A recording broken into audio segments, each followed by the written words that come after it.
Welcome to English Story Hub. Learn English through fun stories. Improve vocabulary, listening, and speaking skills. Like, subscribe, and keep learning with us. The Invisible Man. Chapter 9. M.R. Thomas Marvel.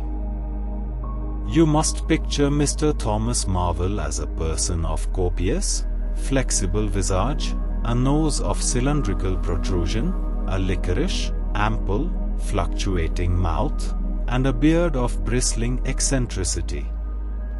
His figure inclined to embonpoint. His short limbs accentuated this inclination.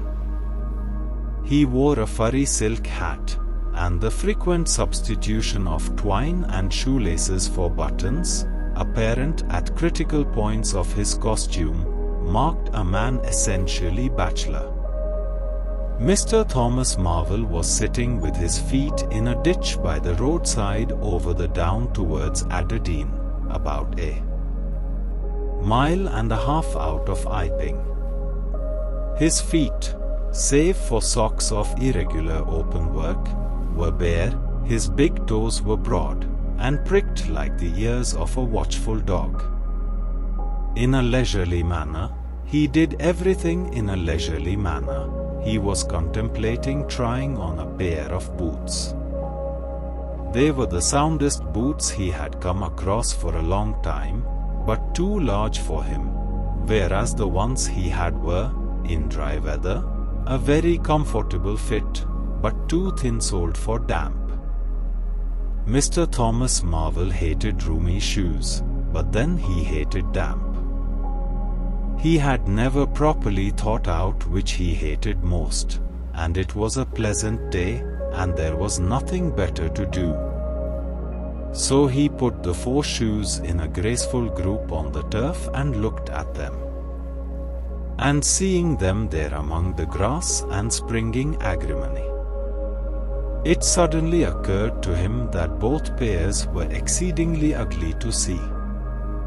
He was not at all startled by a voice behind him.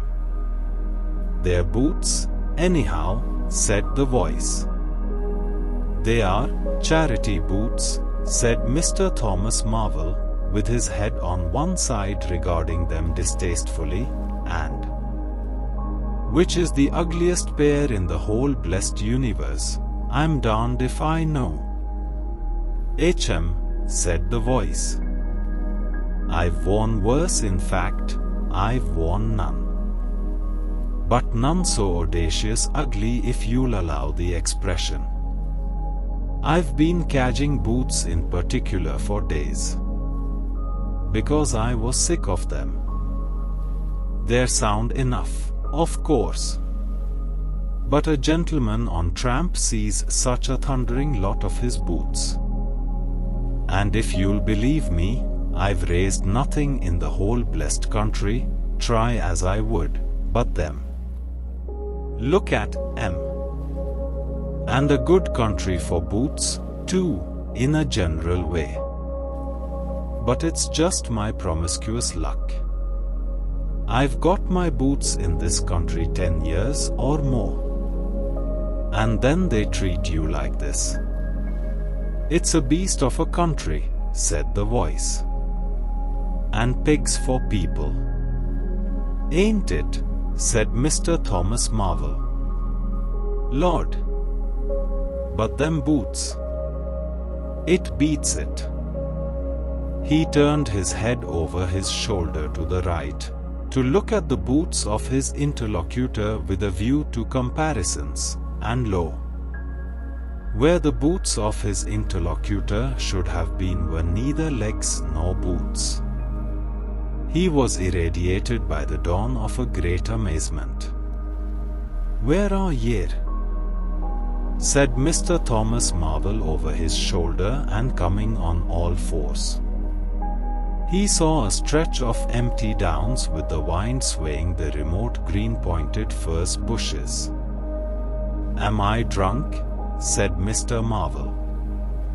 "Have I had visions? Was I talking to myself?" "What the don't be alarmed," said a voice. None of your ventriloquizing me, said Mr. Thomas Marvel, rising sharply to his feet. Where are ye? Alarmed, indeed. Don't be alarmed, repeated the voice. You'll be alarmed in a minute, you silly fool, said Mr. Thomas Marvel. Where are ye? Let me get my mark on ye. Are ye buried? Said Mr. Thomas Marvel, after an interval. There was no answer. Mr. Thomas Marvel stood bootless and amazed, his jacket nearly thrown off. Pivot, said a pivot, very remote. Pivot, indeed, said Mr. Thomas Marvel. This ain't no time for foolery. The down was desolate, east and west, north and south. The road with its shallow ditches and white bordering stakes ran smooth and empty north and south, and, save for that pivot, the blue sky was empty too. So help me, said Mr. Thomas Marvel, shuffling his coat onto his shoulders again. It's the drink. I might ha known. It's not the drink, said the voice. You keep your nerves steady. OW, said Mr. Marvel, and his face grew white amidst its patches. It's the drink, his lips repeated noiselessly. He remained staring about him, rotating slowly backwards. I could have swore I heard a voice, he whispered. Of course you did. It's there again, said Mr. Marvel, closing his eyes and clasping his hand on his brow with a tragic gesture. He was suddenly taken by the collar and shaken violently, and left more dazed than ever. Don't be a fool, said the voice.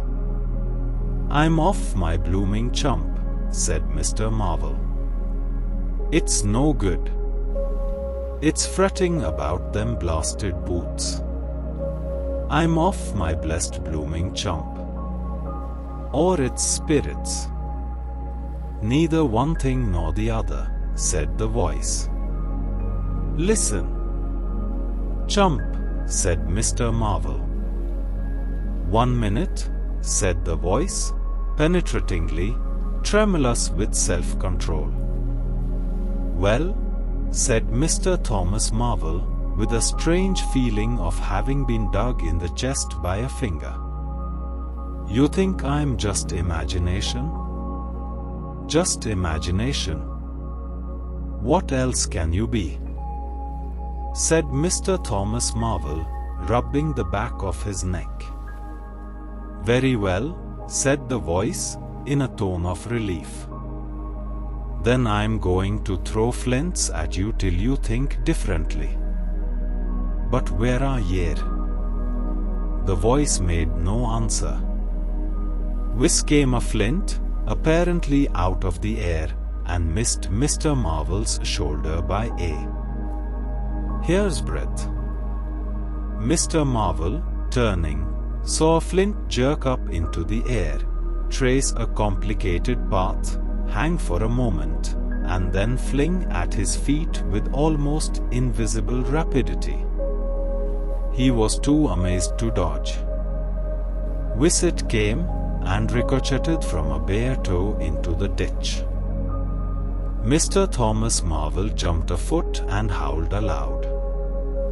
Then he started to run, tripped over an unseen obstacle, and came head over heels into a sitting position. Now, said the voice, as a third stone curved upward and hung in the air above the tramp. Am I imagination? Mr. Marvel by way of reply struggled to his feet, and was immediately rolled over again. He lay quiet for a moment. If you struggle any more, said the voice, I shall throw the flint at your head. It's a fair do, said Mr. Thomas Marvel, sitting up, taking his wounded toe in hand and fixing his eye on the third missile. I don't understand it. Stones flinging themselves. Stones talking. Put yourself down. Rot away. I'm done. The third flint fell. It's very simple, said the voice. I'm an invisible man. Tell us something I don't know, said Mr. Marvel, gasping with pain. Where you've hid, how you do it, I don't know. I'm beat. That's all, said the voice. I'm invisible. That's what I want you to understand. Anyone could see that. There is no need for you to be so confounded impatient, mister. Now then, give us a notion. How are you hid? I'm invisible. That's the great point. And what I want you to understand is this, but whereabouts? Interrupted Mr. Marvel. Here.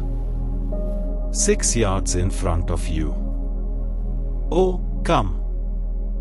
I ain't blind. You'll be telling me next you're just thin air. I'm not one of your ignorant tramps.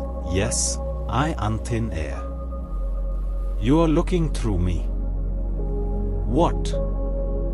Ain't there any stuff to you?